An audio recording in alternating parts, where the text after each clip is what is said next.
before we even get into that, I would like to make a recommendation and see if you agree. Any of those policies that we have for the emergency COVID pandemic-related policy changes, we have a number of them for tonight. We're not going to even be able to discuss them.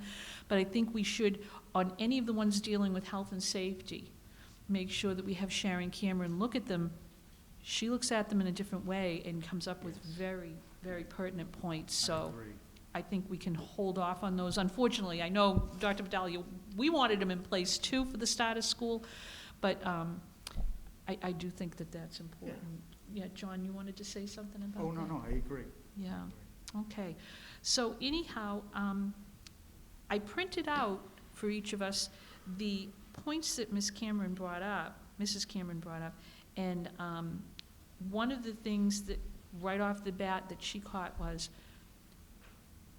we're going pre-K to 12, and our policy was exempting students in grade 1 and below, and that is no longer the case. Everyone attending school is going to have to wear a mask, so we can update the policy language with that. We can just say every student attending, and if every, anyone coming into the schools needs to wear a mask. There are some enumerated exemptions. Those can stand because they are for medical reasons. Yep. Okay. We've got a typo, incapacitated. We need to fix that.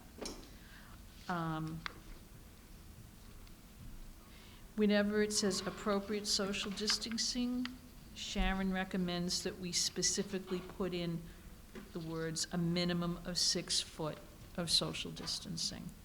So that's an amendment we can make.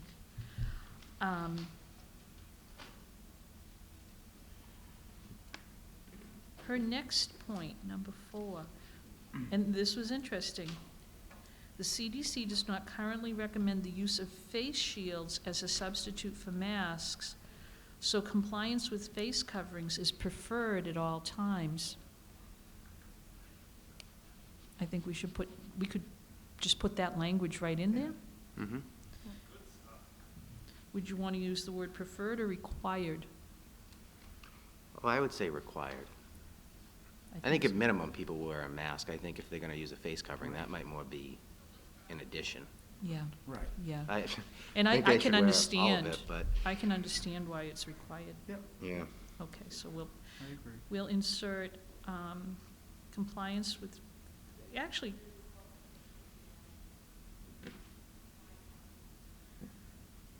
would you like to insert the statement that she has, although these alternatives are better than no protection, it is important to recognize.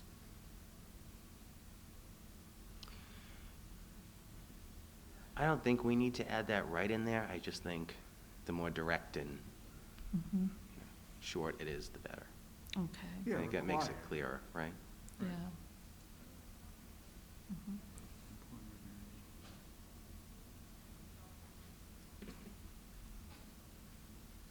And then this one right here, number 5, CDC does not recommend using masks if they have an exhalation valve or vent, and she explains why. And I know that has been very controversial. Some people prefer those. They feel that they can breathe easier with those masks, but they're not given the full. Well, I think that goes, I know, Dr. Fowler, you just touched on it. It's the gator issue. It's like I said last week, I was very disappointed to learn that's not really an efficient use of protection. You keep seeing now it's basically the blowing out the candle test. If you can blow out the mask and it can blow out a candle through it, that's probably not sustainable. I know we can't probably have that as a standard, but we need something, they're quality grade. I don't know what the terminology would probably be, but I think when it comes to the type of mask, it should really be based on either the recommendation or approval broadly of the public health director. Like that's who is making the call on what type of mask. Okay, right, because those recommendations could change. Yeah, Right. They could. Yeah, Okay. right now, they're saying that the disposable surgical masks are good, and the cloth masks that, so you have a disposable surgical mask, we have cloth masks. I think that's consistent with what they're saying, is these are the two preferred type, and then the KN95s and the N95s for the more protection. So John? you're probably going to see a lot of students, especially athletes, with the. The gaiters. Right. Is Yeah. that, so we're not going with that, correct? I don't think we should. So I think they said cloth gaiters are fine, it's the spandex Oh, right, that they're cloth, looking at. yeah. Okay. Mhm. Not elasticy material, basically. Yep, you know? yep, okay. I wonder if we could ask Sharon if she has some good descriptive language that we could include in that policy Yeah. of the materials. I think we want to be as clear with people as possible. I just Right. want to make Yeah. it easier when that day comes that, you're not having, disagreements basically when Mm. people get to school and, it's going to be I think a different first day anyway. Right. You want to make it as comfortable as possible. People probably can't hear me right now. Comfortable as possible for folks. And then also, not to get out of order here, but I know we were talking about the folks who, for medical reasons, cannot wear masks. Are we, and Dr. Val, this is probably a better question for you, is that going to be something where before school starts, it's kind of worked out, if you have It must be requested through the nurse. Gotcha, Yeah, okay. so if it's a medical exemption, it has to go through the nurse. There are a number of things that, students who have medical needs have to go through the nurse for. For example, medication, you cannot have your own medication, even if it's Tylenol. It has to go through the nurse, and then you have to give approval to the nurse. So we have a protocol for that anyway, so I think that this would fall under that you would need a medical exemption, it would need to go through the nurse and be approved prior to being allowed not to wear the mask. Gotcha, perfect. Okay, so we can put that language in as well. Because that does loop in with that about the exceptions and with the material. Mm-hmm. Yes, that is all the same, okay.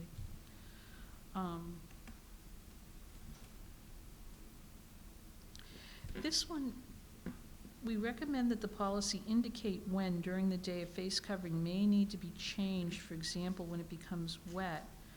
That one, I'll be honest, I don't know how to handle it in the, In the policy? I mean, it's almost like we have to have an educational pamphlet for people. I mean, we can put in there, if your face covering needs to be changed, if it becomes wet, we recommend that it be changed out, and The only other thing I can think of is if it's wet, maybe if it's ripped, if they get to tear in it, you should probably change. I mean, I'm just trying to think, True. when else Dr. would you need Vidal, to change it? I'm thinking the same thing. Yeah. I think So- that's very polite, the way that's written right now, but I think it's basically, if you have a ripped mask, Yep. you change it right now type of thing, not Yeah. run around and say I'm wearing a mask and it's ripped open, Right. it's So I true. think that, Yeah. is something, if it's not, we'll probably have to talk about what that language would be, but that the mask is actually useful or protective, that it's not, I guess, a Intact. synonym for broken, Intact. basically, for a mask. Yes, an intact, sufficient mask that is not torn, ripped, any Damaged. synonym like that, I I mean. know, I mean, Not with the mouth cut off. Right, yeah. It has to be whole. I mean, I've seen some, Intact, an intact, intact, yeah. I've seen some that really are kind of scary, in pictures of people, and you're thinking, that's a paper mask. How many weeks have they been wearing that paper mask? I mean, when does it lose its effectiveness? Mhm. That I don't know. We need some guidance on that one too, at what point, Yeah, we can. Circle back with her. yeah. That goes right into the next one, Mrs. Dunn. Yeah, Yeah, and I think these are the masks where the students, they might have a sports team, type of thing, because these types of medical masks, could be, people don't have any attachment, but I could see some of the students having like a favorite mask they want to wear. That's true, I didn't think of it. Yeah. Yeah, I like that one that we got with the Yeah. PVHS tanners on it. That's a special mask. Yeah, Mm-hmm. Wow, I didn't even think of that. yeah. So, yeah, they need to be cleaned. Yeah.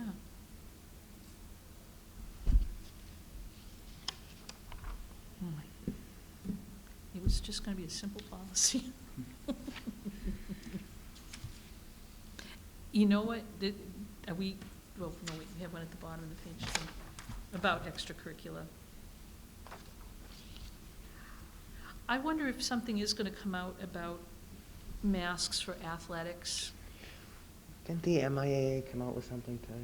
About us specifically in sports? I thought I saw a headline. I'm not gonna speak or I don't know, anything on it, but I we thought can I look- saw something. We Yeah, can there look is and get something that. unique. For example, the soccer rules, you have to wear it playing soccer, but you could, if you're running down the field on a long run, you can take your mask down. It was a very strange. Because you're not concentrating on something else. Right, it was a very strange language that I saw in there, so there's some interesting things, Wow. yeah. Are they gonna throw a yellow flag if you don't put the mask back? I mean, it gets, Yeah. we could laugh, but I mean, this is I where we're know. going. This is, Yeah. nothing simple anymore. No, I know. No, I know it, oh my Uh, gosh. One thing that I put in the email as well was, I know some districts are adopting, they're putting language in, if a faculty member is alone in their classroom, they Yes. can remove their mask. Gotcha, Yeah. yeah. I I think- don't know makes if that's sense. something that we want to include as well, but so, it's sort of like giving the faculty the autonomy to take their own mask break during the day if they're alone in their room. I think that, Yeah. we should put that in the Yeah. policy, Yeah. because it makes it clear to everyone, because we had to explain why we Yeah. could take our masks off when we were talking into this Oh, microphone. yeah. Because we're not sharing microphones, we're 6 feet apart, and had to explain that. But I think it's a good thing to put in, Yeah. because it makes sense. Right. It Of really course. does. Prep times, everything else, when they're alone, Yeah. yeah. Yeah, okay. And then the other one is addressing the importance of hand hygiene before and after putting on and taking off a face covering. I actually looked up the directions that you're supposed to follow when you put your mask on and take it off. It's like 8 steps. And I think we're gonna have to put that into the policy of, however many steps it is, but, good hand Yeah. And I think if hygiene. you just put hand hygiene, so Brenda Wolf, the nurse leader, is going to provide training for all faculty on the 31st, and so they'll go through that whole thing. So there's a full day of training, and then the teachers will all get that training around the good hand hygiene prior to how you properly remove your mask, talking to kids about how you do that. So that's part of our training, which is important. Mhm. It is, because it's very specific, take it off, hold it this way, if you put it back on, Don't share I'm it. probably doing Don't it wrong, swap it. I'm putting it back on, and Flip it around, use the other side. Yeah. That's Yeah. not okay. it should be in a Ziploc bag when it's not on your face, and then wash it, and, I don't know, sometimes the paper ones sound easier, actually. Yeah. Okay, well, I know we have to go into the full meeting anyway. Do you, either of you, have any preference on how we handle this? My own is, I don't think we can have a second reading on the face covering policy. I think we need some more work, we definitely need some work on that, and the other policies we haven't even discussed today. Now that we know the detail that we should put in on a lot of them, I do think we should have those looked at by Sharon Cameron. Yeah. I agree. We're probably, I think, in long term, and there'll be probably work at central office with everyone with this, but we'll probably have to put a good piece of, whether it's a sheet or a packet or something between you guys and Sharon with what it actually looks like, Yeah. going forward for protection and everything. So I think Right. this is gonna probably Right. take a little bit of time, Yeah. so. Yeah, because there's terminology, like on the masks, I know everyone talks about the N95. There's probably Yeah. other terminology. Runners wear those masks with the valves. they can wear those. Yeah, that's in here, right? It is, and that's the thing, I mean, if the students have to wear a mask, are they allowed to wear that kind of mask? Because people use that to make their lung capacity bigger when they're running. And what do you call that mask? Well, she says not to use it. Right. She said not to use it because, Exhalation valve.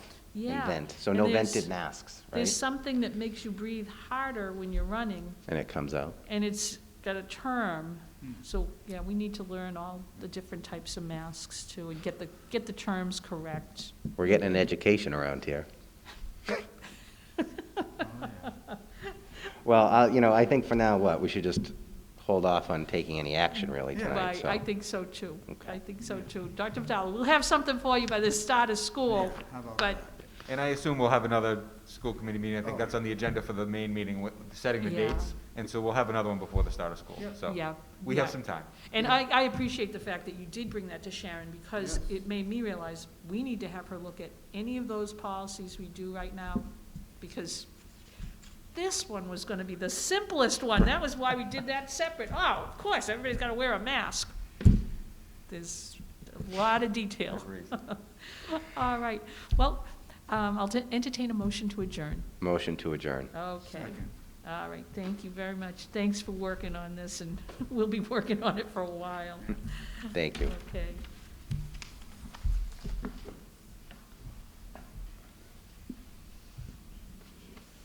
And there'll probably just be about a 5-minute break between now and the start of the next meeting.